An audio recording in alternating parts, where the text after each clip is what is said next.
a gente para o último painel do dia, mas antes nós vamos colocar o QR Code aqui na tela para vocês captarem que são as fotos tiradas no dia de hoje. Então, pode colocar?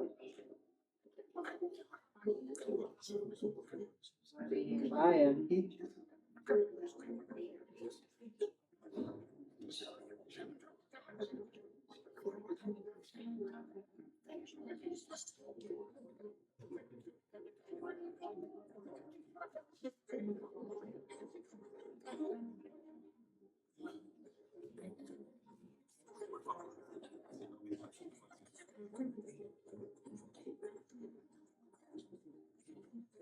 Mais um instantinho, o pessoal da técnica aí está colocando o QR Code das fotos do evento para vocês captarem. Vai estar as fotos tiradas no dia de hoje.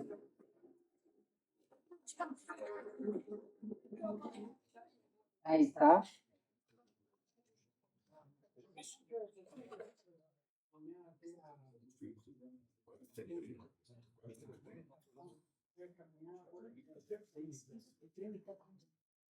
Bem.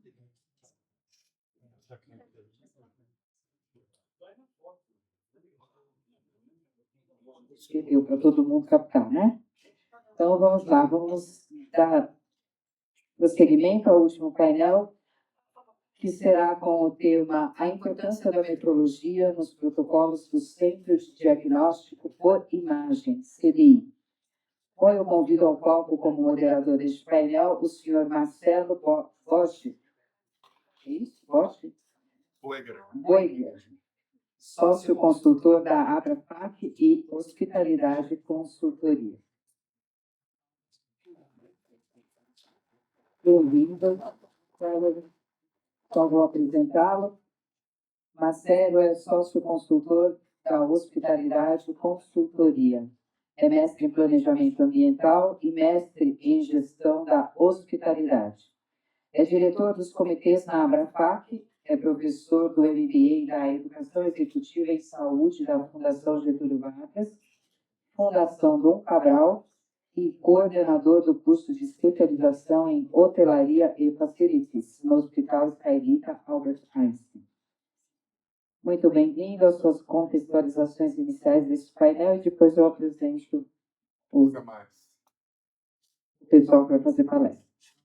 Obrigado pela palavra, pela apresentação. É um prazer estar aqui com vocês. Mais um evento aqui, estou participando junto a esse importante tema. E hoje temos aí dois temas bastante instigantes que vamos discutir aqui, no último grupo aqui. Acredito que a gente tem que olhar para esse, né, com as autorizações que a gente tem, com certificações, legislação. Estava conversando com alguns palestrantes da gestão, né, de saber um pouquinho, né, o que a gente deve, para onde a gente deve olhar. Porque, de verdade, falta ano, 30 anos, e às vezes muda por sutis. Mas se a gente for, né, olhar para os tipos de inovação que estão acontecendo, a gente tem que estar acompanhando em termos de gestão, em termos de métricas, em termos de a cabeça das pessoas, como foi dito aqui na palestra anterior.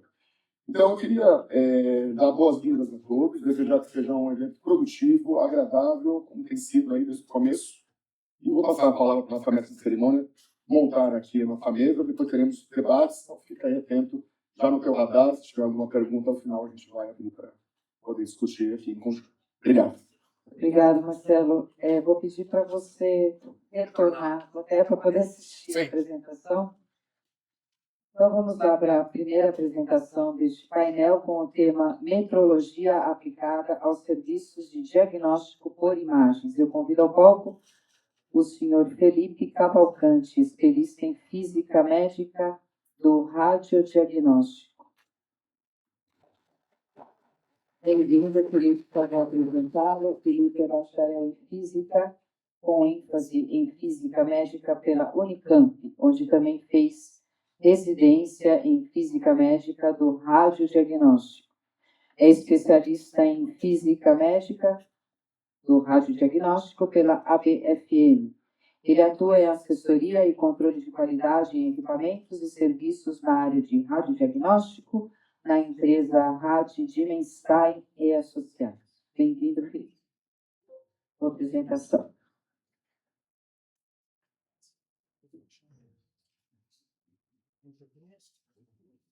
Boa tarde a todos. Primeiramente, gostaria de agradecer pela apresentação, agradecer pelo convite, professor Celso, abrir essa oportunidade aqui para os físicos falar um pouquinho também do setor da radiologia.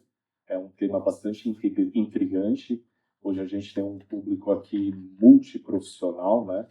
E eu trouxe, né, quando eu fiquei pensando aqui no tema da apresentação, né, falar um pouquinho sobre a metrologia, eu fiquei pensando vários temas, né, da gente aprofundar um pouquinho sobre a legislação que atua dentro do radiodiagnóstico médico, por exemplo, mas eu também queria enfatizar um ponto importantíssimo, que talvez seja o objetivo de hoje a gente ter uma legislação, que é justamente a proteção radiológica.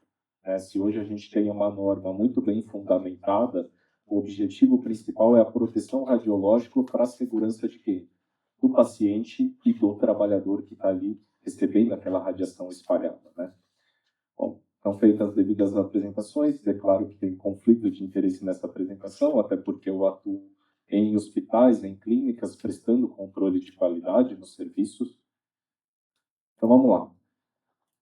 As evoluções da radiologia, né? Aqui eu trouxe duas fotos bem diferentes, né? Essa primeira foto que a gente tem aqui foi a primeira radiografia documentada, né? Lá em 1895, Röntgen, quando descobriu os raios-x, ele utilizou a mão da própria esposa para fazer a primeira incidência radiológica, né? E a qualidade da imagem era essa. E o que a gente tem hoje, né? Recursos de reconstrução, enfim, qualidade de imagem, redução de dose de radiação, e a gente chega num detalhamento impressionante, né? Essa é uma imagem de uma reconstrução volumétrica em tomografia computadorizada. Mas quais são os desafios que a gente enfrenta com essas novas tecnologias? Seja dentro do hospital, na engenharia clínica, ou nós que estamos a campo, avaliando a qualidade e a dose de radiação. Então, quando a gente está dentro de um serviço, talvez aqui não seja o ramo de cada um, então quis contextualizar um pouquinho sobre as radiações, tá? Dentro de um hospital, dentro de um serviço de radiodiagnóstico médico, a gente tem diversos equipamentos, seja ali a tomografia, o raio-x, a mamografia, o arco cirúrgico ou equipamentos de angiografia dentro dos centros cirúrgicos, né, que auxiliam o médico em procedimentos invasivos do paciente, ou até mesmo ressonâncias magnéticas, equipamentos de ultrassom. E é importantíssimo, se a gente vai legislar sobre cada uma das áreas, ou até mesmo tomar atitudes de proteção radiológica, saber quais são os princípios físicos de formação daquela imagem. Uma vez que a gente sabe, a gente consegue se proteger. Então, basicamente, todos esses equipamentos que estão nesse bloco utilizam a radiação do tipo X, uma radiação considerada ionizante. Eu vou falar um pouquinho mais para frente sobre isso. A ressonância magnética, ela utiliza o campo magnético, como o próprio nome já diz, é sim um tipo de radiação, mas não é considerada ionizante, diferentemente das ondas mecânicas que são utilizadas lá no ultrassom. Todos têm princípios diferentes e o principal, o risco associado ao paciente é muito diferente. Tá? Então, na apresentação de hoje, eu vou fundamentar principalmente esse tipo de radiação aqui, ó, a radiação X e quais são os riscos para o paciente e para os trabalhadores. Bom, radiação nada mais é do que energia em movimento. Um exemplo claro que a gente tem aqui na sala hoje de radiação, a própria luz visível. A energia que sai de lá, ela transmite através do ar e chega até um certo ponto. A radiação nada mais é do que isso, uma energia em movimento. Então, a gente tem diferentes tipos de radiação que são, não diria palpáveis, mas visíveis aqui para a gente. Ondas de rádio, micro-ondas, infravermelho, até a gente chegar no espectro de raio-x, radiação gama. E qual que é a diferença disso? Todas elas são do tipo ondas eletromagnéticas. Mas percebam que quando a gente chega aqui na radiação X, a frequência dessa onda é maior. consequentemente, a energia associada a essa radiação é maior. E através dessa energia, sim, a gente consegue gerar uma imagem. Só que temos alguns problemas associados ao uso dessa radiação, principalmente no que diz respeito ao detrimento da saúde do paciente. Bom, para ambientalizar vocês dentro de um setor de radiodiagnóstico, eu trouxe aqui um equipamento simples, um raio-x. Aqui a gente tem um tubo de raio-x e se a gente começar a abrir, a gente tem uma carcaça de chumbo aqui justamente para que a radiação só saia por um orifício ali. E lá dentro a gente tem a cúpula, que é onde é formada a radiação em si. E aí o processo de formação da radiação, ela depende de alguns parâmetros que o técnico de radiologia, o tecnólogo de radiologia seleciona, né? Então, para isso a gente tem a quilovoltagem, nada mais é, né? Quando eu vou dar esse exemplo, explicar a formação do raio-x, eu faço uma associação de uma maneira muito simples com a resistência de um chuveiro. Quando a gente passa uma corrente elétrica pela resistência do chuveiro, ele aquece. Só que aqui a gente está passando uma corrente elétrica com um valor muito mais alto. E aí são liberados alguns elétrons. Esses elétrons são acelerados até um alvo, onde acontece uma interação, e aí sim é produzida a radiação. Essa é a radiação X. Tá? E a quantidade ou a energia desses fótons de raio-x depende justamente desses parâmetros. Parâmetros que a gente precisa quantificar para avaliar principalmente a dose de radiação em quem? No paciente. E até mesmo para a gente poder quantificar e avaliar a qualidade da imagem. Tá? Bom, quando a gente tem dentro de uma sala de raio-x, a gente tem que se preocupar com alguns fatores. Por exemplo, aqui é um esquema de um tubo de raio-x, paciente e detector. Bom seria se a radiação, o feixe primário, interagisse com o paciente, passasse e formasse a imagem. Só que qual que é o grande problema? Durante essa interação com o paciente, essa radiação ela é espalhada. E aí é o grande risco para os trabalhadores que estão ali em volta. Uma vez que o paciente ele precisa receber essa radiação, é um processo justificável a nível médico, ele vai ter um benefício, mas o trabalhador não vai ter. Então, por isso que é importante a gente quantificar e avaliar essa questão da radiação espalhada, ou até mesmo avaliar a integridade dessa cápsula de chumbo, para que a radiação que é produzida ali dentro, ela interaja somente com o paciente e não aconteça isso daqui, ó, a chamada radiação de fuga.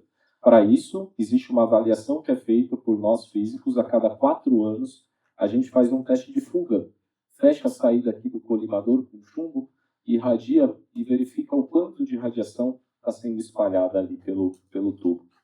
Bom, e aqui talvez more o grande... Aqui é o coração dessa apresentação.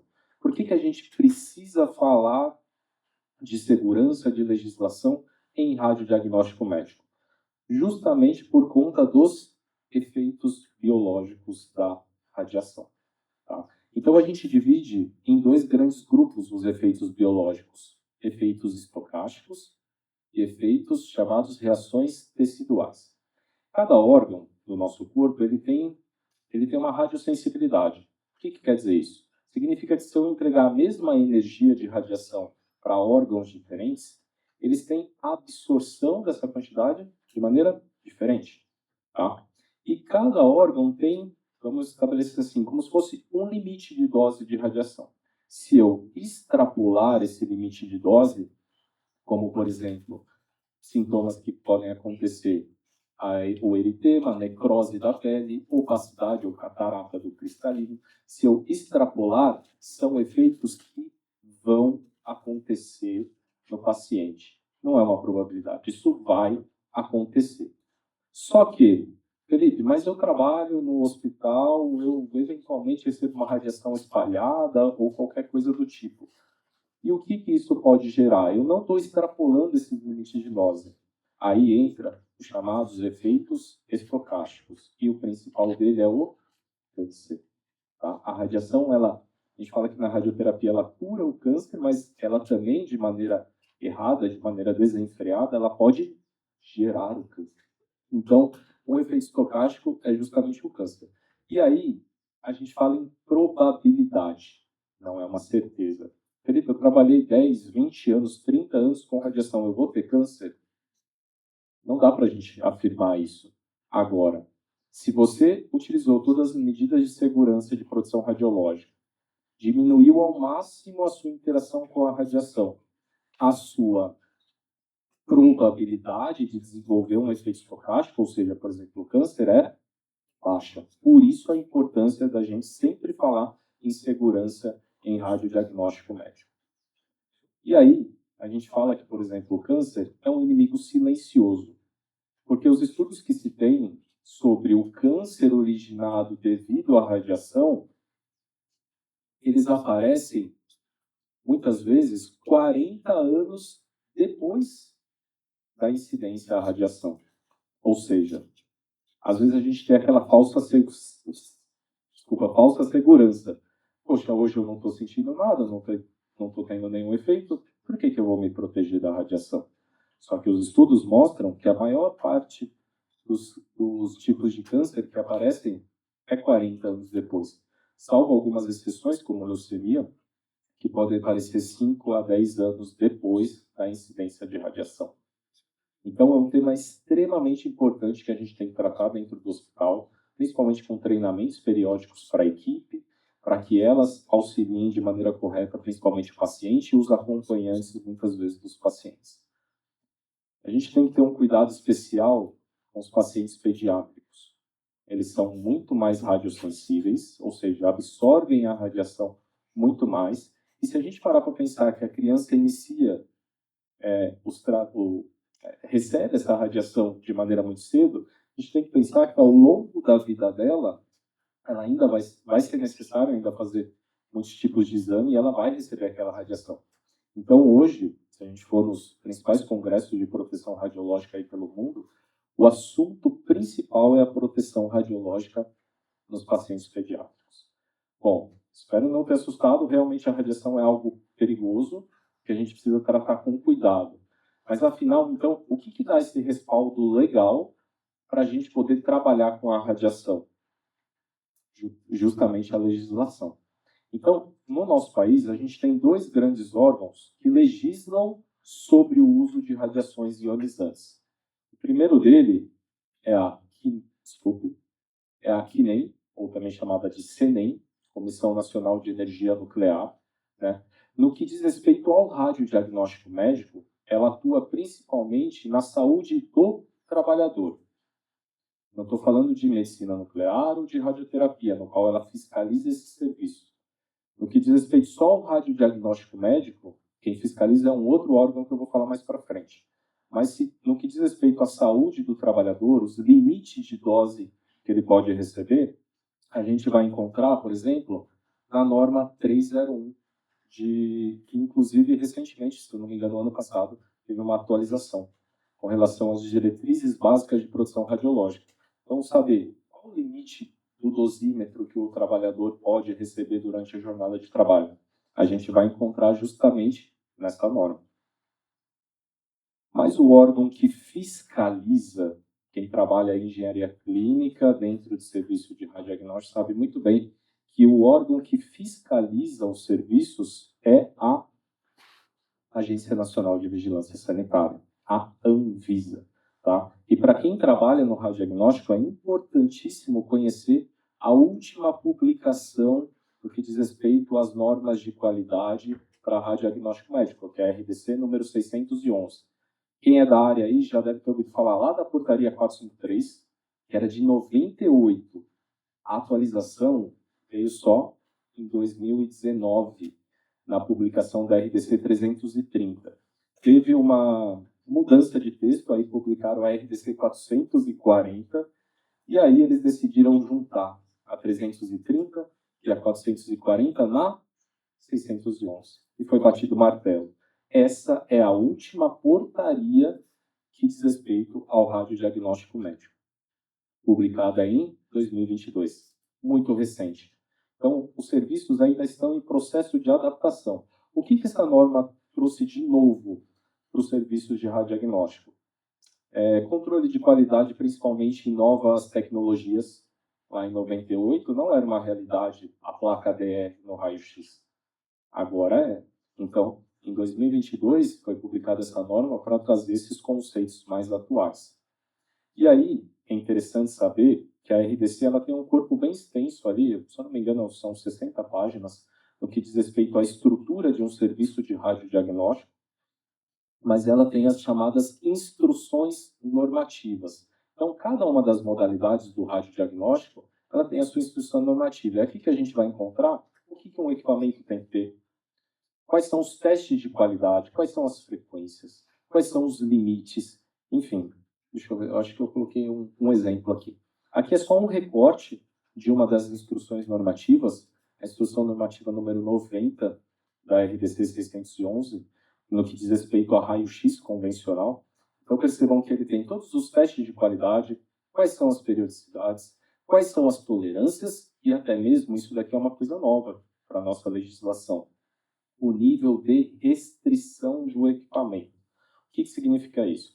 Significa que se o físico fizer a avaliação lá e verificar que os níveis estão acima, por exemplo, do nível de restrição, aquele equipamento ele só deve ser utilizado de maneira em caráter de urgência e emergência com a aprovação do responsável técnico, legal e o supervisor de proteção radiológica daquele serviço. Tá? Uma coisa interessante, que isso já existia na 453, mas agora com a RDC a vigilância tem cobrado muito, são os programas de educação permanente da equipe. Uma vez por ano é necessário que a equipe passe por uma reciclagem de proteção radiológica. O que engloba a equipe? Médicos, técnicos, tecnólogos, biomédicos, enfermagens, todos que estão ali no CDI do hospital.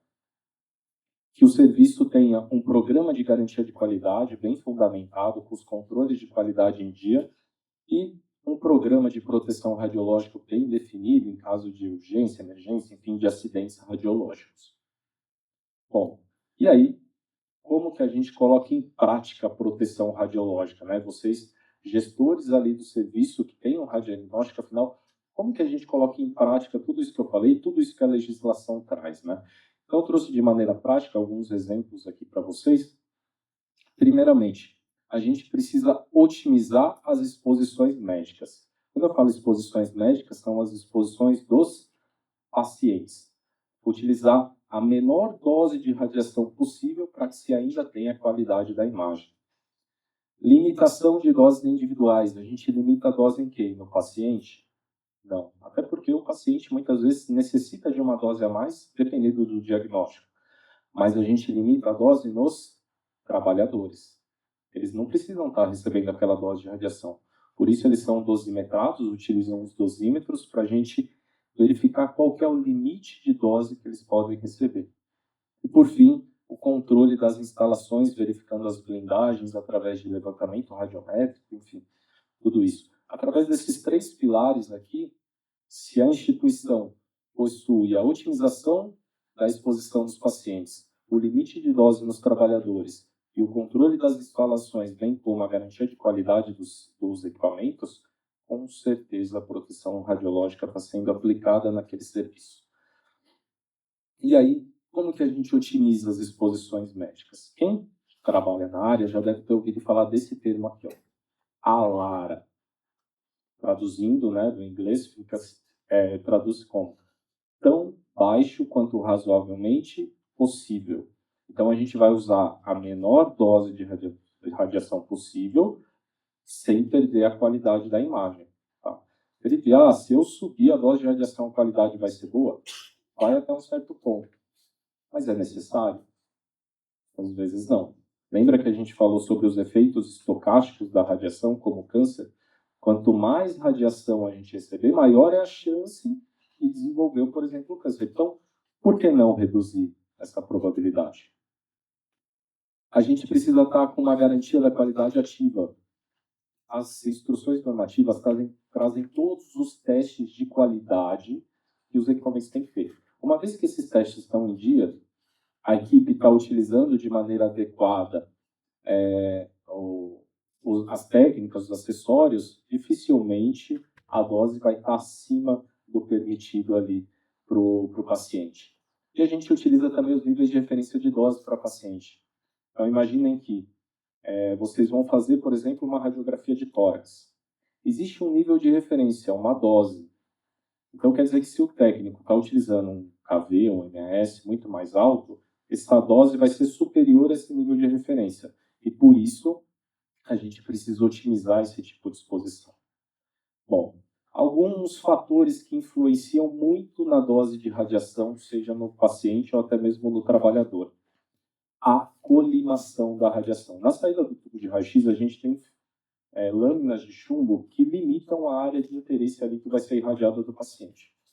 E talvez um dos grandes problemas que a gente tem é justamente com pacientes pediátricos. Né? Pacientes pediátricos é difícil ficar imóvel ali durante o disparo do raio-x, e muitas vezes a equipe acaba irradiando o paciente por... E aí a gente tem as novas tecnologias, como por exemplo as placas DR. E aí mora um grande problema.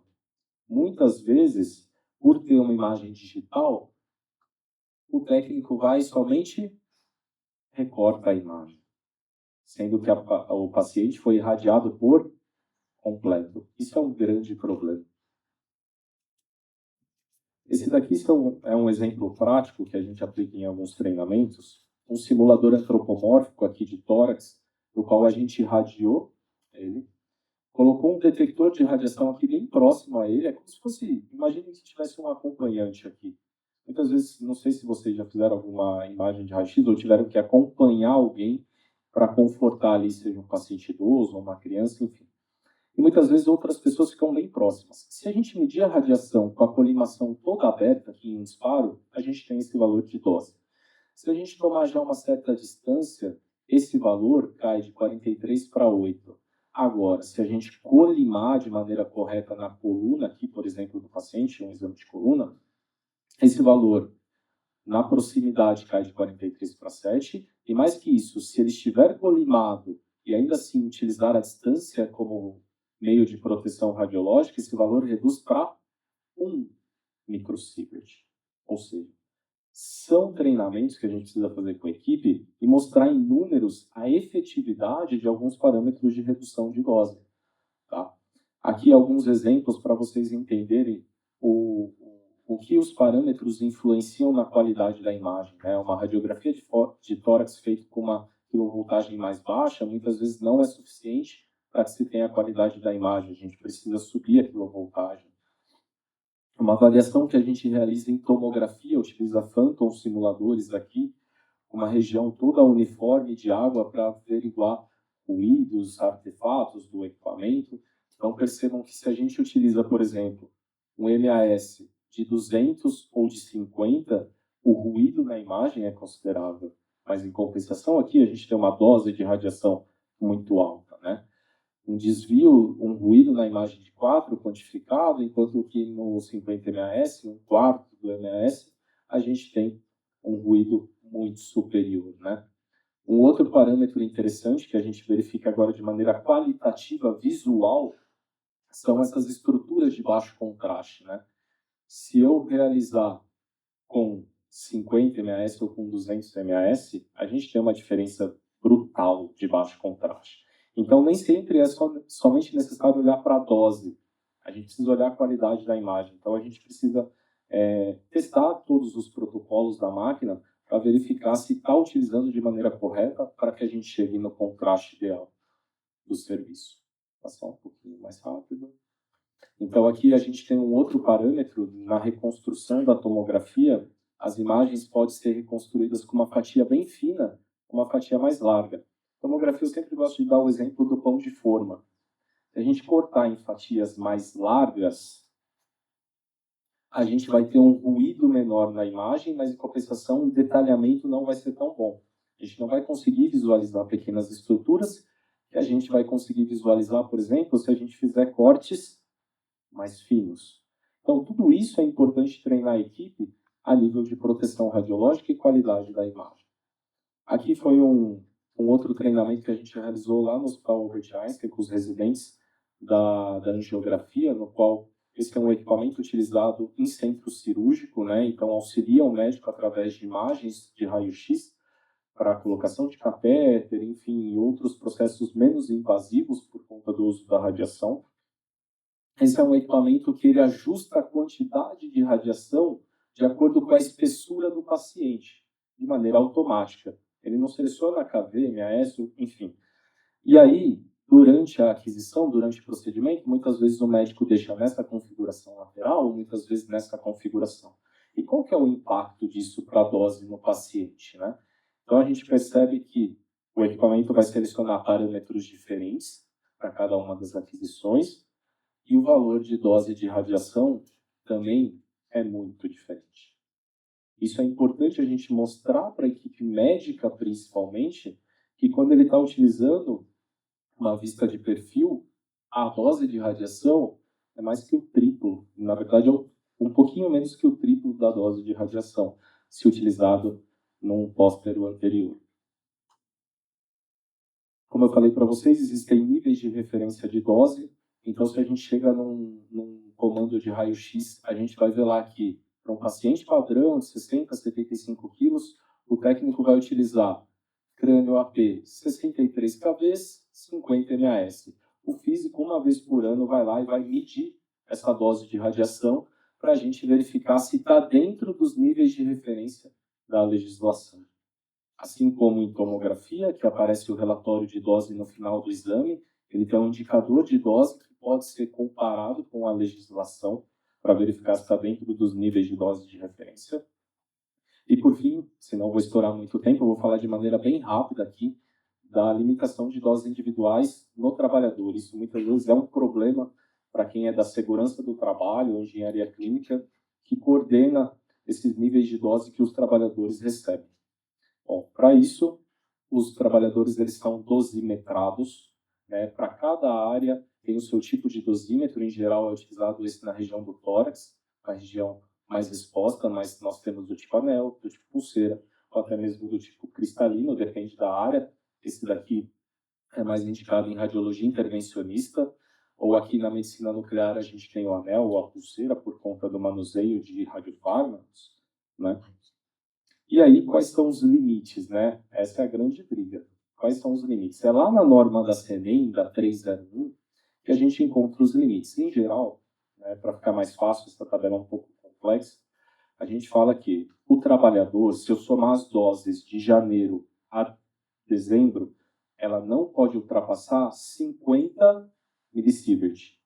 E se eu fizer uma média de 5 anos, ela não pode ultrapassar 20 milisievert. Tá, Felipe, mas o trabalhador, ele troca o dosímetro uma vez por mês.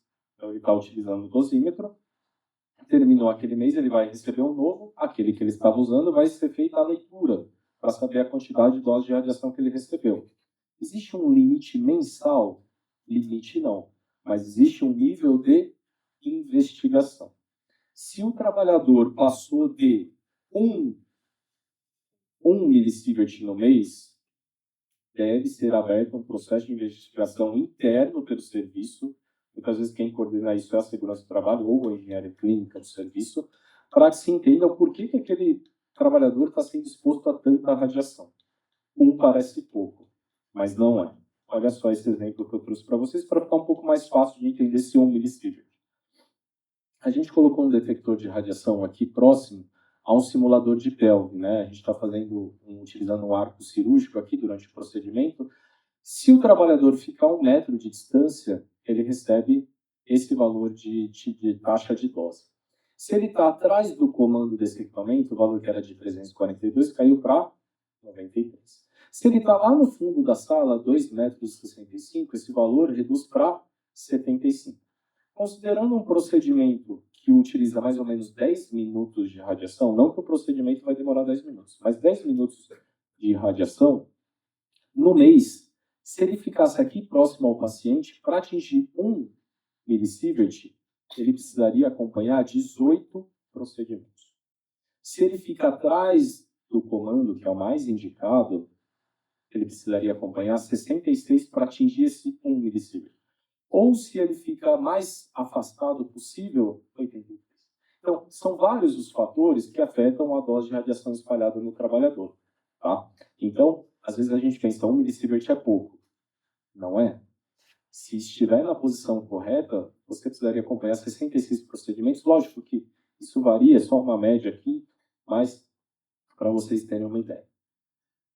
Deixa eu passar, que eu já estourei o tempo. Eu trouxe para vocês, por fim, 2 imagens para mostrar sobre a radiação não ionizante também. Essa é uma imagem de ressonância magnética, um artefato que aparece com frequência, um artefato de movimento do paciente. Existem outros artefatos, mas só para exemplificar para vocês que, por mais que não seja não ionizante, a gente tem alguns problemas, principalmente de qualidade da imagem. Essa é uma imagem de ultrassom. Então, aqui é um videozinho, deixa eu ver se vai passar. Isso daqui é uma interferência de rede, que a gente fala. Provavelmente tem algum material elétrico na sala que está interferindo na qualidade da imagem do ultrassom, o tipo de lâmpada, celular, quando liga. Tudo isso gera esse tipo de artefato no ultrassom, e que a gente, muitas vezes, o pessoal de engenharia clínica fica batendo a cabeça tentando entender de onde vem esse artefato. A gente também fica ali correndo atrás, tentando achar um motivo. Muitas vezes ele está bem escondido. Era isso que eu tinha para falar para vocês. Agradeço muito a atenção de vocês. Deixo aqui meus contatos, meu e-mail, se vocês depois quiserem notar. Minha rede social no Instagram também. Eu posto algumas coisas sobre proteção radiológica. À vontade. Agradeço mais uma vez pelo convite. Obrigado. Obrigado pela apresentação, pedi para você para assistir ao vídeo. Obrigada.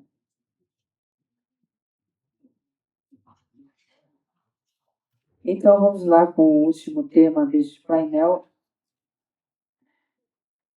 que é contribuições da qualidade de energia elétrica nas instalações do Centro de Diagnóstico por Imagem, confiabilidade. Convido ao palco o senhor Edivaldo Elboni, professor do Instituto Mauá de Tecnologia. Estou apresentando. O senhor Edivaldo é engenheiro eletricista, mestre e doutor em engenharia elétrica. Atuando no setor elétrico há mais de 40 anos na área de geração, transmissão e distribuição de energia. Possui vários artigos internacionais em congressos do IEEE. É isso? Ministrou aulas sobre energias renováveis na China e na Croácia. E é professor de engenharia elétrica há mais de 20 anos. Muito bem, muito bem-vindo. Uma boa apresentação.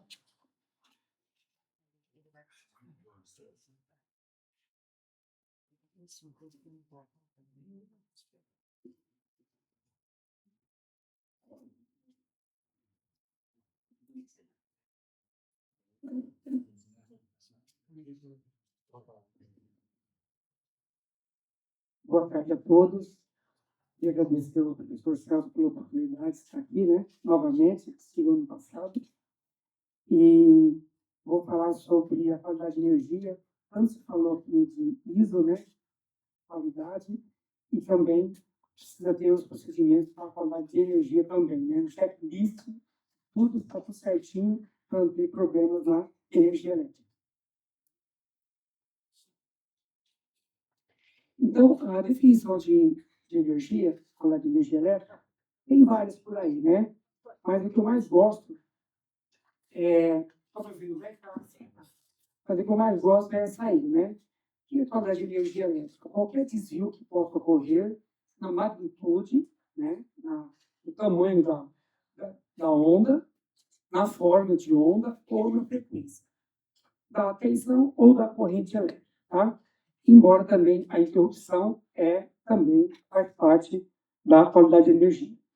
Então, se eu recebo uma tensão, uma sobretensão ou uma subtensão, tem problema da qualidade de energia. Se eu recebo uma energia com uma frequência maior que 60 Hz, também tem um problema.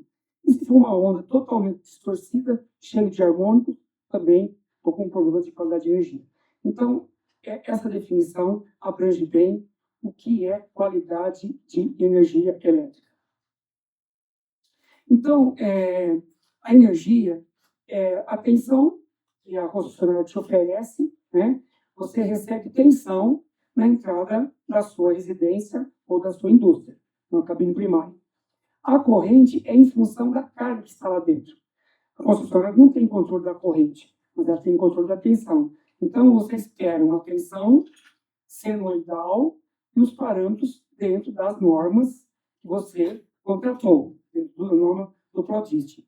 Agora, a corrente, a concessionária não tem controle. Quem tem controle são as cargas dentro da sua instalação. E se você multiplicar a corrente vezes a tensão, você tem a potência, vezes o tempo, você tem energia. É isso que você paga para a concessionária. Então, você compra dela uma tensão, né, uma variação aí de mais ou menos 5%, uma tensão totalmente senoidal, e uma frequência de 60 Hz. Sem interrupção, né, que todo mundo já tem presenciado bastante em mora em São Paulo, que as interrupções são constantes, né, só passa a chover, né, às vezes nem precisa chover. Tem interrupção aí de várias horas, né, de várias horas.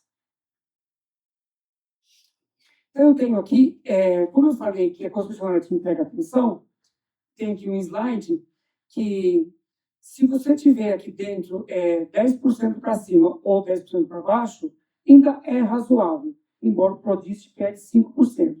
Mas os equipamentos normalmente aceita uma variação de 10%. Né? E aqui está razoável. Mas se você tiver, a gente considera um surto de tensão, e se tiver abaixo de 90% até 10%, um afundamento de tensão. Então, essa energia a gente não quer, com essa tensão aqui. E abaixo de 10% são as interrupções, né? E nós temos aí, no próximo slide, vários fenômenos da qualidade de energia que eu vou mostrar para vocês. Então, eu tenho aqui um afundamento de tensão, né? A magnitude da tensão ela cai abaixo dos 90% e tem uma elevação acima dos 110%. Isso aí ocorre por vários motivos, né? Afundamento, às vezes, por circuito, sobrecarga, falta de manutenção na rede. Então, tem vários problemas que dão o afundamento. E a sobretensão também pode ocorrer devido ao fator de potência, né? E vários problemas aí na rede elétrica. Harmônicos, quem gera os harmônicos normalmente é o consumidor, né? Muito tempo atrás, eu trabalhava na área de usinas, geração de energia, e se falava que era quem gerava energia. Não é. Quem gera os harmônicos são as cargas não lineares, principalmente a eletrônica de potência, soft start, inversor de frequência, UPS e etc. Então, essas cargas, elas produzem. Os harmônicos existem há muito tempo, só que não se falava por quê? Porque não tinha muitos equipamentos eletrônicos 20, 30 anos atrás. Depois começou aí as UPS, o soft start, inversor de frequência, todos esses equipamentos, as lâmpadas LED das residências, todos os equipamentos que têm eletrônica provocam harmônicos. Flickers são cintilações na iluminação e é ruim para a vista, né? Fica piscando toda hora, então problema também na rede elétrica. Desbalanço de tensão, você recebe uma tensão 220, outra 250, outra 150, e esse desbalanço provoca aquecimento, que a gente chama de corrente de sequência negativa, provoca aquecimento nas instalações. SAG são os afundamentos, SUEL são as elevações. E os transientes são, às vezes, chaveamento de valor de capacitor. A onda está quase perfeita, mas tem os picos em curto espaço de tempo, e esses picos aí acaba queimando as cargas eletrônicas sensíveis.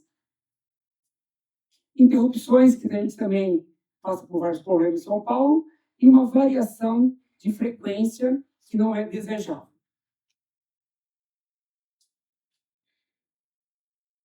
Aqui do lado esquerdo nós temos as cargas lineares, que a onda é perfeita, ó, tanto de tensão, então você recebe na sua planta uma tensão senoidal, né?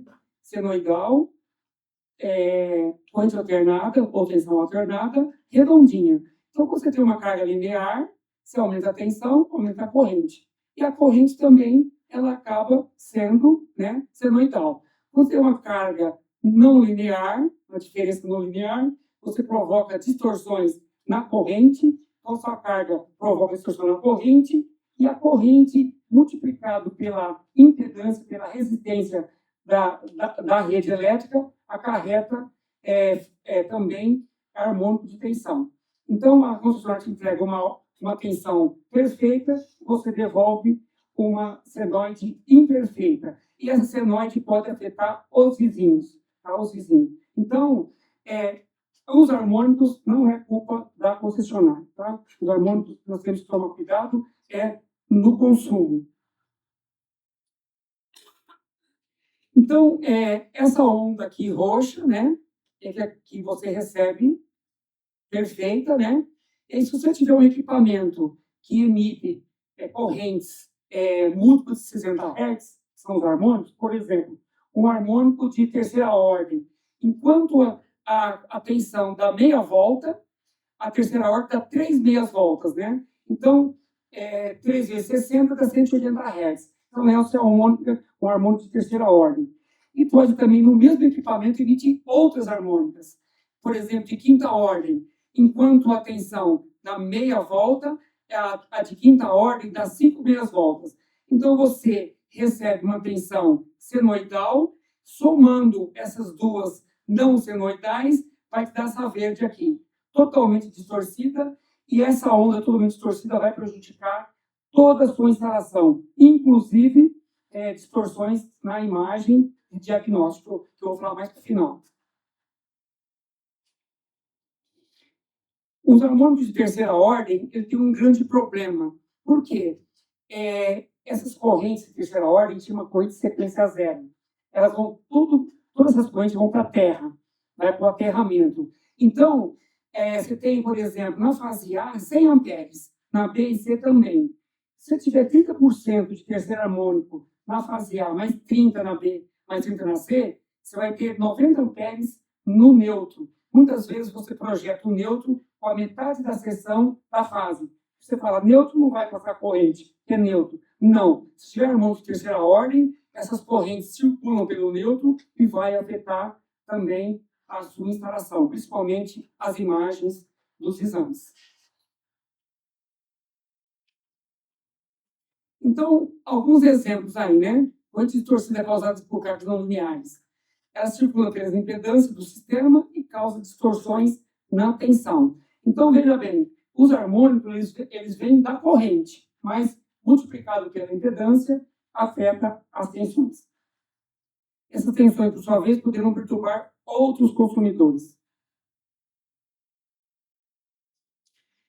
Principais efeitos das harmônicas, né? Medições incorretas. Às vezes você pega um medidor simples, né? Que não mede as harmônicas, aí o painel está aquecendo, você vai lá, o painel está 100 amperes de corrente, e a corrente dá 90, mas está aquecendo. É que você não está com um aparelho que mede também a verdadeira corrente, que chama True RMS, né? Às vezes o painel está passando 120 amperes, aqueles 30 ali você não está conseguindo medir. Por quê? Precisa de equipamentos adequados, né? Para poder medir esses harmônicos aí. Correntes não esperadas no circuito da queda de tensão, porque você espera 100 amperes, às vezes tem 120, 130, isso provoca queda de tensões, aquecimento em toda a fiação, em toda a instalação, né? Condutores neutros sobrecarregados, que eu comentei agora há pouco, terceiro harmônico, né? Aumento de perdas elétricas, efeito skin, a corrente, por 60 Hz, esse efeito skin é muito pequeno, e o efeito skin é um efeito pelicular. Conforme vai aumentando a frequência, as correntes tendem a ir para a periferia do cabo e você perde uma seção do cabo. Então, aumenta a resistência e aumenta o aquecimento. Quando você tem harmônico de terceira, quinta, sétima ordem, essas frequências tendem a ir para a periferia do cabo, que nós chamamos de efeito skin. Aquecimento de transformadores e componentes, ruídos, provoca os ruídos, né? Incompatibilidade entre fontes e cargas, e ressonância em capacitores. Às vezes você compra um banco de capacitor para corrigir o fator de potência, está levando multa da concessionária, e quando você tem harmônica, esse banco de capacitor pode explodir. Por quê? Porque entra em ressonância. Aqui, um amigo meu me forneceu essas imagens aqui, né? Ressonância magnética gera harmônicos, tá? Então, a própria ressonância, você prova do próprio veneno, né? O aparelho de ressonância gera harmônica e ele mesmo afeta as imagens dele mesmo, tá? Então, aqui tem umas imagens aí que são afetadas pelas as harmônicas, né? Então, esse diagnóstico, né? Nós falamos tanto de qualidade hoje, né? Então, tem que tomar cuidado também de fazer um projeto, né? Com poucas interferências, poucos harmônicos, colocar filtro, coisas que eu vou falar mais no final. São as mitigações dos problemas de qualidade de energia. Ações corretivas. Algumas ações corretivas em geral, não só para harmônico, né? Ligações equipotenciais adequadas. Você tem que ter um terra único na planta, né? Não fazer vários sisteminhas de terras independentes, porque você pode ter diferença potencial entre um terra e outro, e sempre aterrar num ponto único, né? Ligações corretas do neutro e o terra. DPS são dispositivos de proteção de surtos. Quando cai um raio, não deixe esse raio entrar na instalação, né? Porque esse raio pode provocar queimas e várias interferências, né? Atentar para características poluidoras de equipamentos, ver aqueles equipamentos que mais poluem, separá-los, né? Ou colocar filtros para poder conviver com ele. Após o projeto, efetuar o comissionamento, porque a qualidade de energia, a gente está também, está até comentando com algumas amigas aí no café, está na contratação, né? Você vai contratar uma empresa que faz, né, uma instalação de qualquer jeito, e se você também não sabe o que está pedindo, você não vai fiscalizar e não vai comissionar. Se você sabe o que está pedindo, e contratou uma empresa boa, que tenha conhecimento, e você vai fiscalizar, se ela fizer alguma coisa errada, você vai perceber, né?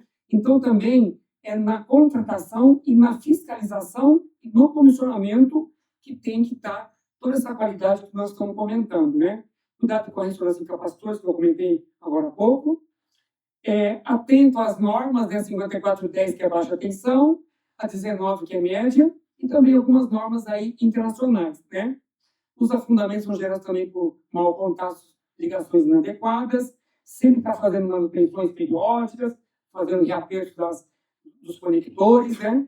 Compatibilidade correta entre fontes e cargas, esquema unifilar adequado. Já fui aí a alguns laboratórios, não estão, às vezes, não estão conforme NR10. Você abre o painel ali, na porta do painel não está o diagrama unifilar lá, conforme NR10 pede, né? E às vezes são laboratórios, hospitais renomados, né? E às vezes tem algumas falhas na parte elétrica que eu já notei. Esquemas de aterramento e cuidados com loops, né? Se você faz o aterramento em vários pontos, você pode ter loops de correntes, isso aí pode provocar ruídos, né? nas imagens. Filtros de alta frequência, né? Filtros de alta frequência, DPS, que são os protetivos de surto, travos isoladores com blindagem eletrostáticas, estabilizadores, UPS estáticos e rotativos. Tudo isso aqui são ações corretivas.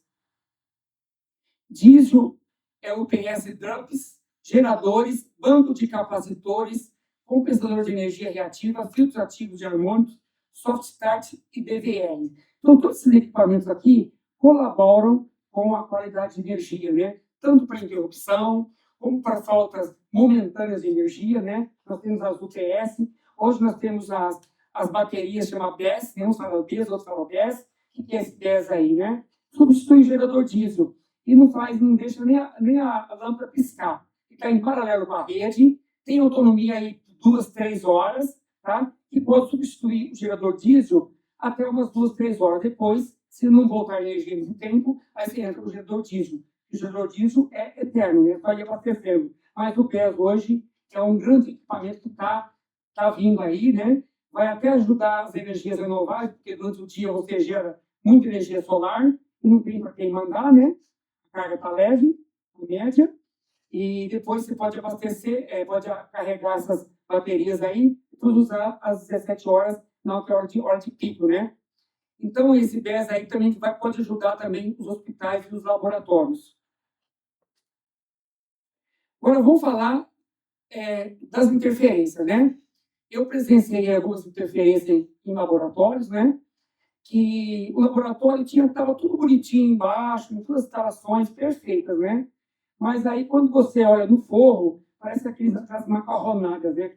Tudo entrelaçado, os circuitos não estavam separados, né? Circuitos de sinais junto com cabos de energia, cabos não blindados. Então, eu fiz uma relação entre tudo aquilo que a gente pode prever, né? Ou também na hora de contratar e fiscalizar se realmente todo mundo está fazendo bonitinho, né? A gente tem aquela mania de falar que sempre quando as pessoas não estão olhando, né, você faz uma gambiarra para terminar mais rápido o serviço, né? Então, eu tomar esses cuidados aí, né?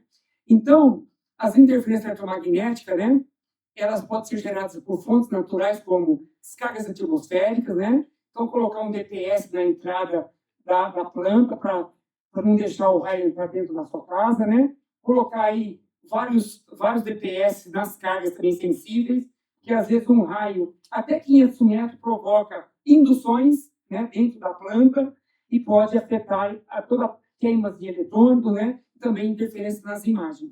Então é importante também se preocupar com as cargas atmosféricas. Campo magnético da Terra, motores, né, às vezes as suas cargas sensíveis estão próximos de elevadores, tem grandes motores nos elevadores, né, ele fica toda hora partindo, né, toda hora. Tudo isso aí vai provocando irradiações, né, nas imagens.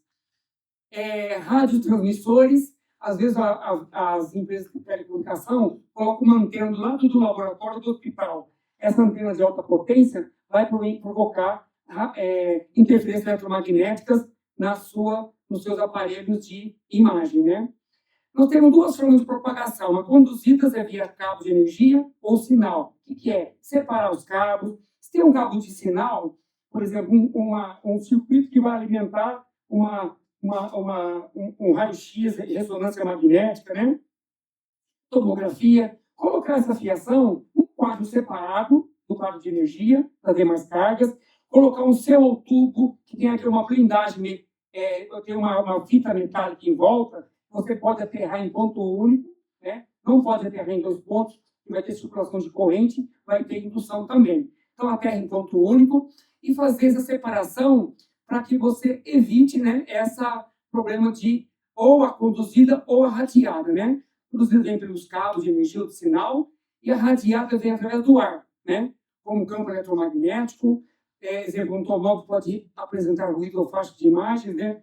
Então, tudo isso aqui, você tem que tomar cuidado. Se você, por exemplo, blindar uma sala, colocar uma gaiola de fardo, uma tela em volta da sala, mas se a radiação, se a interferência vier, o ruído vier pelo cabo, não vai resolver. Então, tem que tomar cuidado, tanto na conduzida, como também na radiada.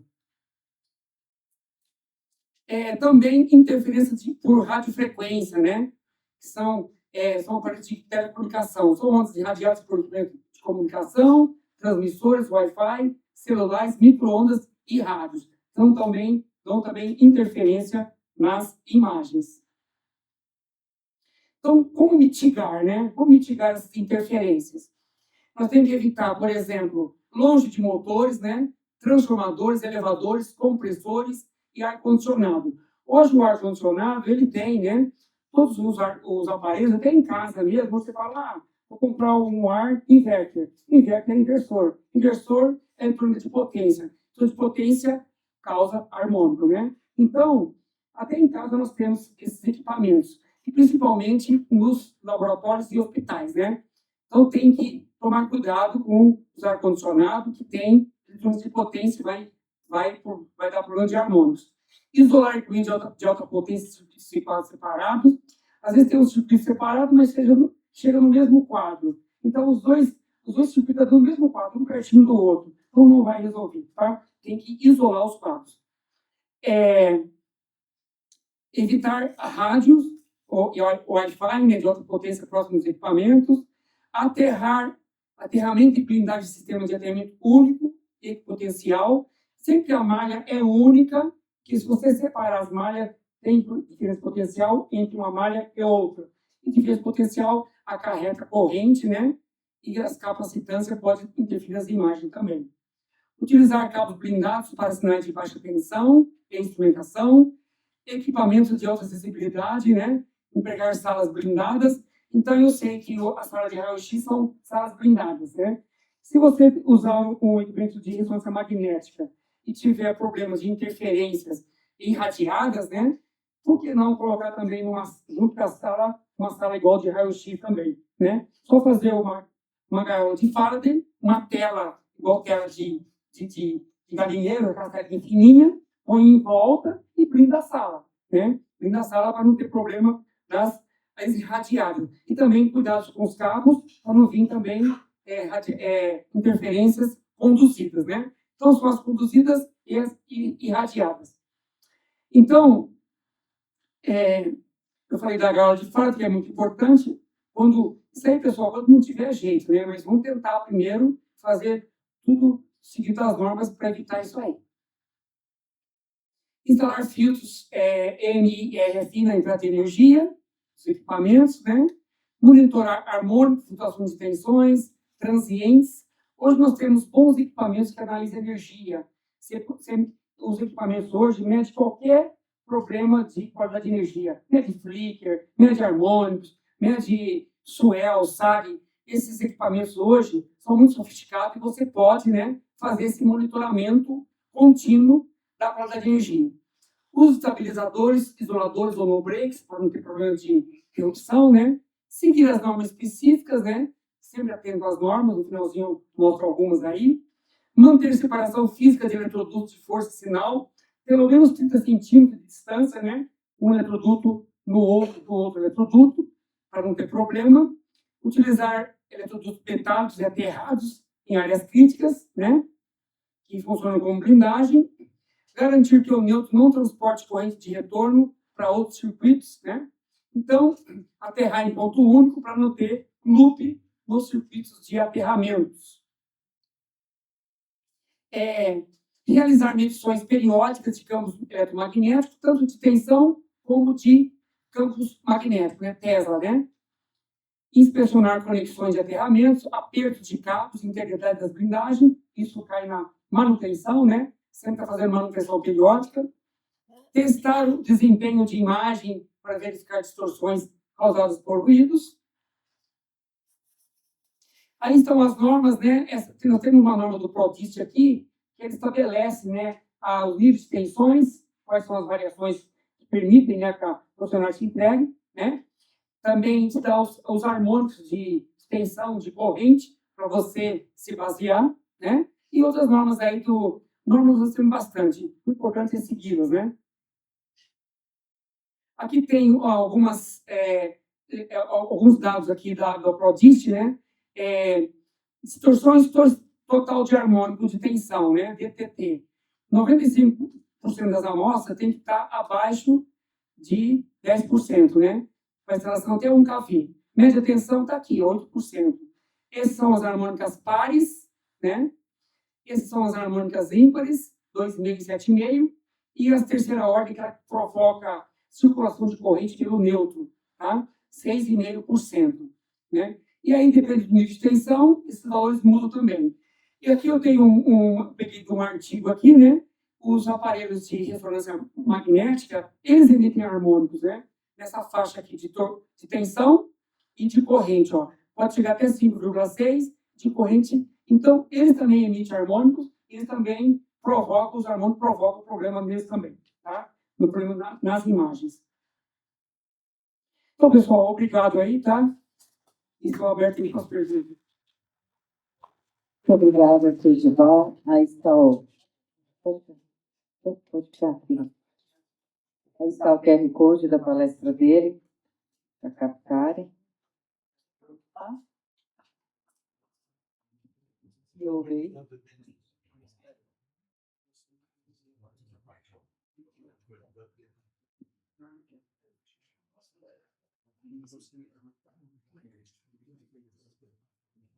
Retornando, mas, enfim, o técnico está vindo aí. Bom, enquanto isso, eu peço para o moderador, Marcelo e Felipe, retornarem ao palco para iniciar o debate e abrir para as perguntas da palestra, da plateia.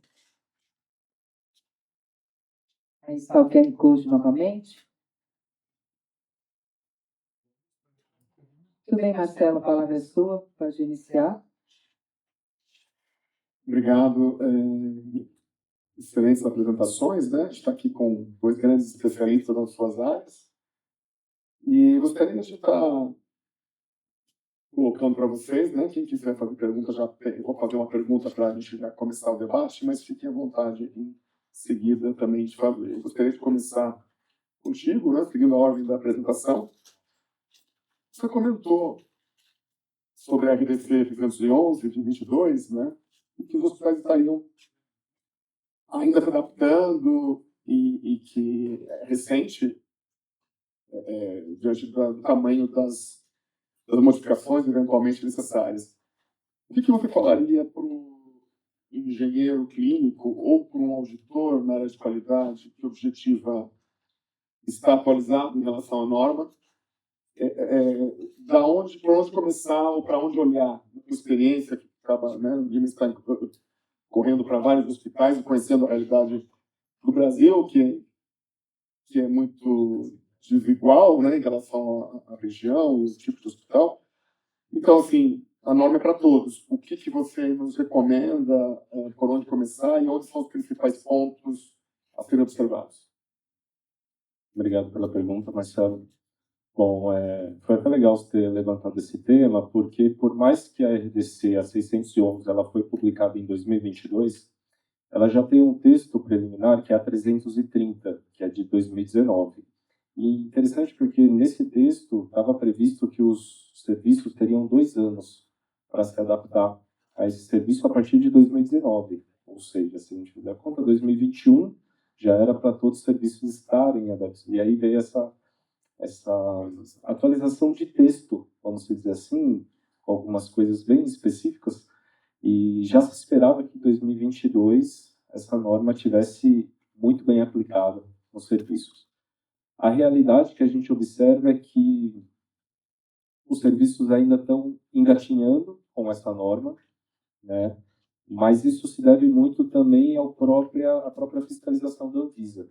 Não acontece de maneira uniforme nos hospitais ou clínicas, seja ela, eu atuo muito em São Paulo, mas também no interior de São Paulo.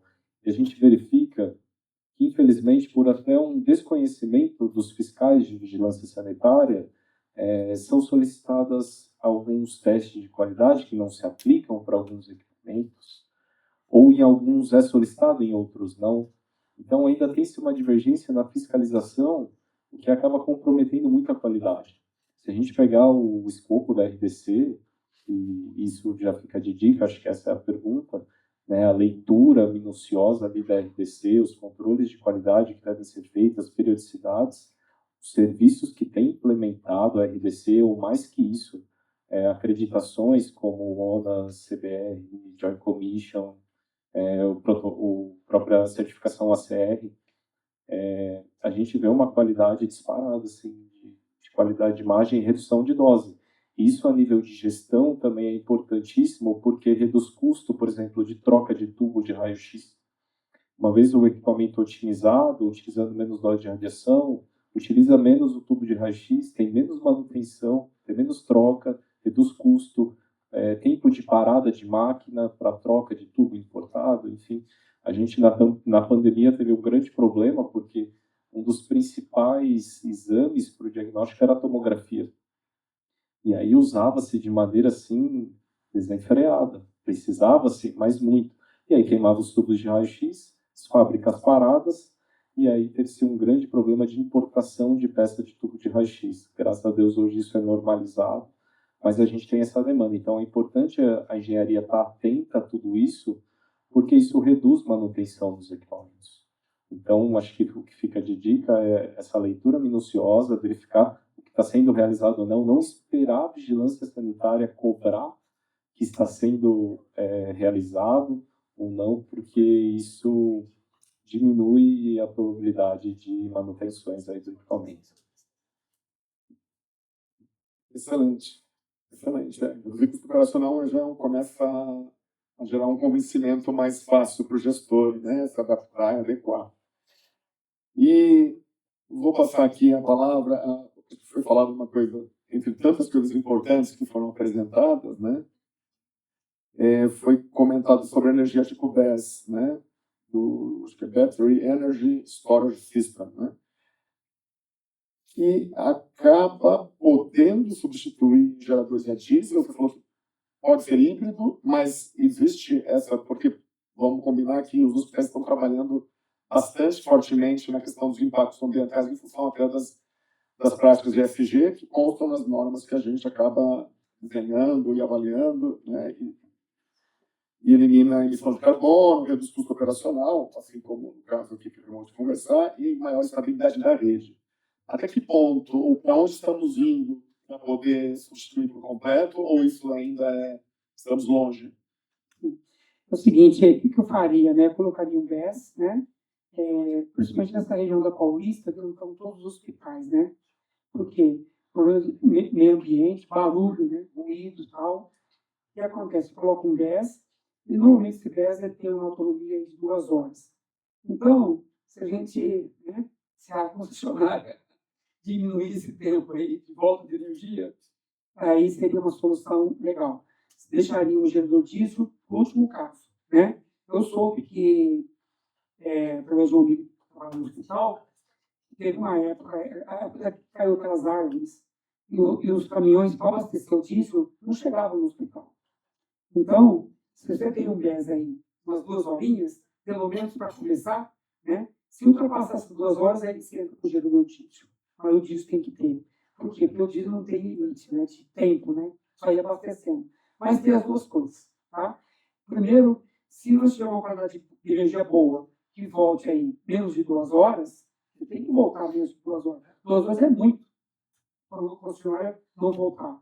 Então, a gente vai usar o diesel em último caso, última contingência.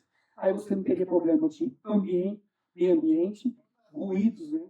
Vizinhança, onde estão localizados a área dos hospitais, e você usaria o diesel só com uma segunda contingência. Isso seria ideal.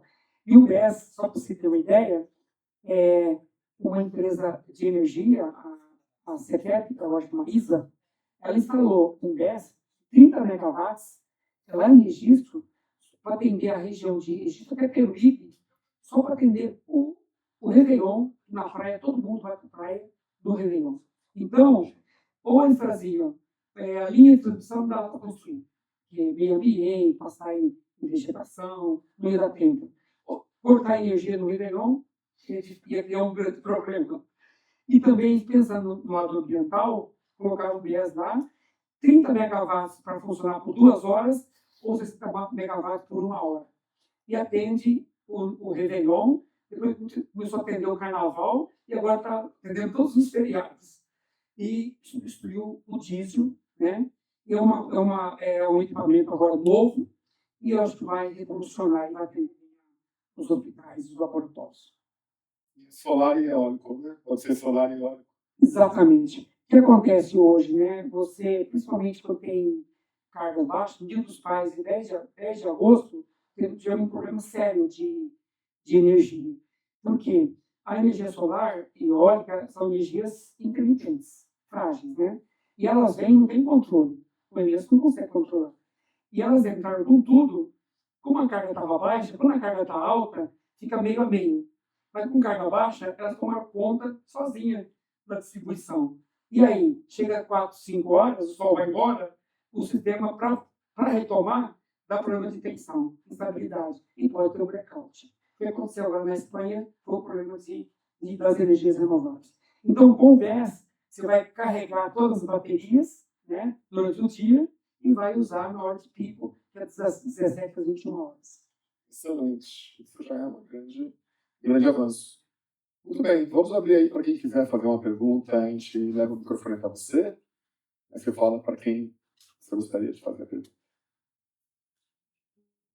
Ali, por favor. Para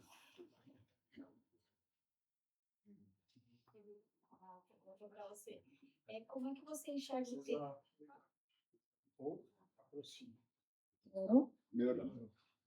O tema lauda distância, com a normativa, esses controles de qualidade, a prática, né? Como é que você vê o tema hoje? O laudo à distância ele tem até uma referência na RDC agora, 611, em relação a isso, que não tinha anteriormente, né? O telelaudo, vamos dizer assim. E hoje, o que a gente se depara na prática? Falar na prática. alguns centros de diagnóstico expandidos, ou até mesmo na casa, ou escritórios específicos, né? O que a gente procura nesses casos? Ter um monitor de diagnóstico específico para aquilo. Isso ainda é obrigatório, né? Ainda não se tem o controle muito bem sobre esse telelaudo, mas o que é obrigatório? Ter esse controle de qualidade no monitor, ter a luminância necessária, enfim, alguns testes. Por experiência, poucos são os casos que chegam para a gente avaliar. E a gente sabe que tem muitos por aí. E aí, muitas vezes, o laudo é feito no monitor sem qualidade. A gente está falando assim, mamografia. Mamografia tem que ter um critério absurdo no monitor de laudo. É muito diferente um monitor de laudo de mamografia para raio-x, ressonância, tomo, enfim. E isso a gente, às vezes, se depara com situações que deixam a gente de cabelo em pé. Monitores sem qualquer qualificação nenhuma para laudo, ainda mais em mamografia. E eu vejo que ainda a vigilância olha para isso à distância, assim como é o laudo. Respondido? Eu queria só complementar, porque a gente na gestão da engenharia clínica nos cabe a fazer uma gestão também de terceiros, né? Então, acho que essa exigência, caso tenha-se essa prática de laudo à distância, podemos cobrar esse laudo, essa qualificação, né, esses testes todos para que isso seja completados, né, o nosso sistema de qualidade no geral, tanto interno quanto de laudo à distância. Desculpa, de terceiros, né? Realmente isso é necessário. A gente tem observado, foi boa essa pergunta, porque no último mês a gente teve uma demanda muito alta. Um dos grandes hospitais aqui de São Paulo começou a ter esses terceiros, né? E esse hospital, em geral, pediu vários controles de qualidade desses monitores. E aí a gente começa a pegar justamente esse ponto. Tem muitos monitores que não são qualificados, né? E para vocês que estão à distância, não conseguem ter esse controle específico do monitor. Então, o controle de qualidade vem para ajudar nesse sentido. Muito bem. E com vocês? Posso? Vai. Professor Edival, bom, primeiramente eu queria cumprimentar as duas palestras, foram maravilhosas. O professor Edival eu já conhecia, o Felipe ainda não, mas posso dizer que saí daqui muito feliz, viu, da sua apresentação e de tudo que a gente aprendeu aqui. Professor Edival, eu sou de uma época que a gente fazia, logo que nós começamos a Remesp, lá em 1998, eu tinha muito contato com o pessoal do CD3, o pessoal que trabalhava com normas. E eu percebi que existia uma certificadora que fazia certificação por exemplo, do sistema elétrico dos prédios, dos edifícios, para conferir todas essas coisas que... Eu fico imaginando que, quando o senhor entra num hospital, né, na sua grande maioria, deve ser uma coisa deliciosa, né? Porque o que a gente encontra de problema é um negócio assim absurdo. E eu lembro que a gente começou a trabalhar, isso há uns 20 e tantos anos atrás, na questão de certificação de sistemas de energia dentro das indústrias, dentro dos hospitais. Existe alguma iniciativa desse tipo? Existe alguém certificando a qualidade técnica vamos dizer, da distribuição elétrica dentro de um hospital, por exemplo, dentro de um centro cirúrgico, essas coisas? Existe alguma certificação? Uma última pergunta, Celso, não existe. E tem hoje são os laudos que você faz, né? NR10, SPDA, PDA agora, que englobou SPDA, mas também a parte de você colocar aí alguns equipamentos para contra-surtos, né, dentro da instalação. Então, esse prontuário que a gente chama de NR10 engloba energia incidente, né?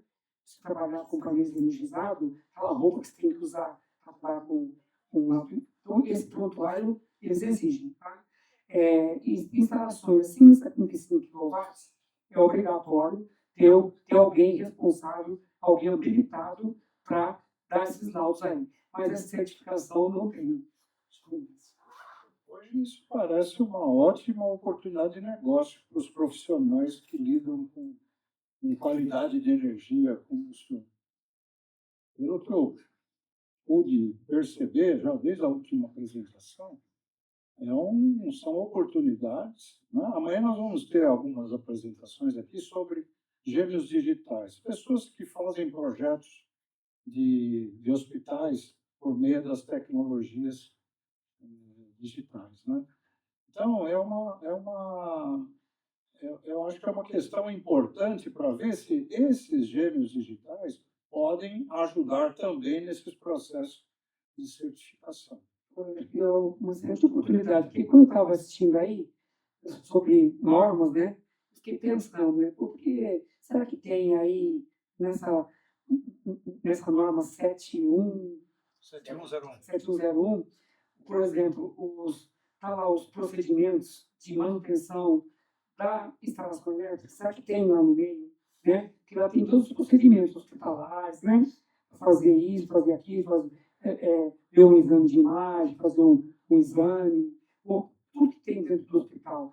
Agora, será que tem, lá dentro, tem uma rotina, como dar manutenção, né? Apertar os parafusos, verificar se os circuitos estão individualizados, fazer medições de interferência eletromagnética. Será que tem esse procedimento? Posso pôr na minha cabeça isso aí? Se realmente existe, né? Isso aí. Agora, partindo para o nosso mundo, nosso dia a dia, né, das pessoas normais como nós em casa. Quais são os grandes vilões que produzem harmônicas que podem prejudicar o vizinho? Em casa é muito pouquinho, tá? Mas tem também, né? As lâmpadas hoje, as lâmpadas LED são todas lâmpadas eletrônicas, né? Produzem harmônicos, né? E o aparelho de ar-condicionado, você compra hoje um inverter, que economiza energia. Fica o tempo inteiro ligado, só controlando a velocidade do compressor lá, né? Então, a geladeira também já tem geladeira inverter e a máquina de lavar roupa também. Então, esses equipamentos produzem harmônicos, mas eu acho que ainda são quantidades pequenas. Mas se você pensar, pega um edifício que tem 100 apartamentos, aí todos os moradores compram ar-condicionado e inverter, geladeira também, aí não vão ter problema sim. Tá? Com certeza tem, eu sim. Toda a obra aí. Sim, um pouquinho, mas somar todo mundo, né? Aí vai ter sim. Obrigado. Boa pergunta. Alguém mais gostaria de fazer uma pergunta? Lá no fundo? Lá no fundo.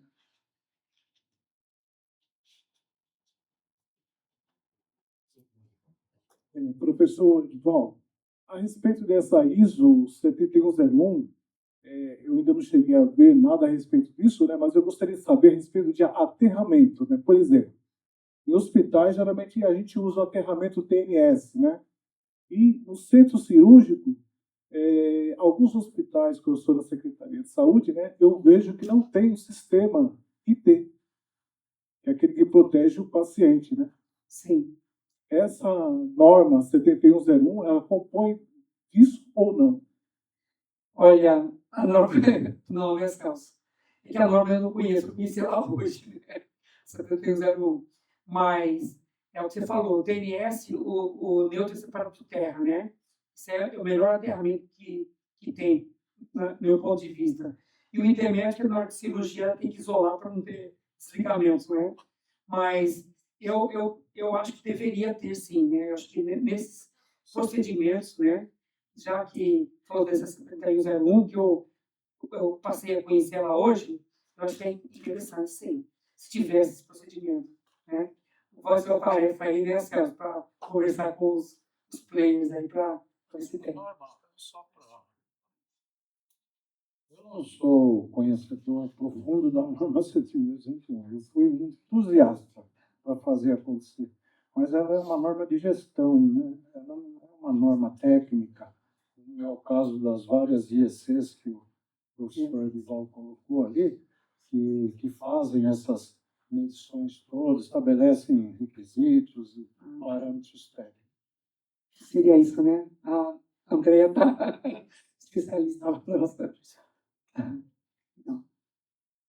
Muito bem. Então, vamos caminhar para o final da nossa conversa. Queria agradecer muito aos nossos palestrantes.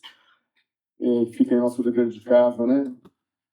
Foi falado que uma das objetos de fiscalização é verificar a capacitação da equipe, né? Sobre conhecimentos, tanto para a parte elétrica como a radiação.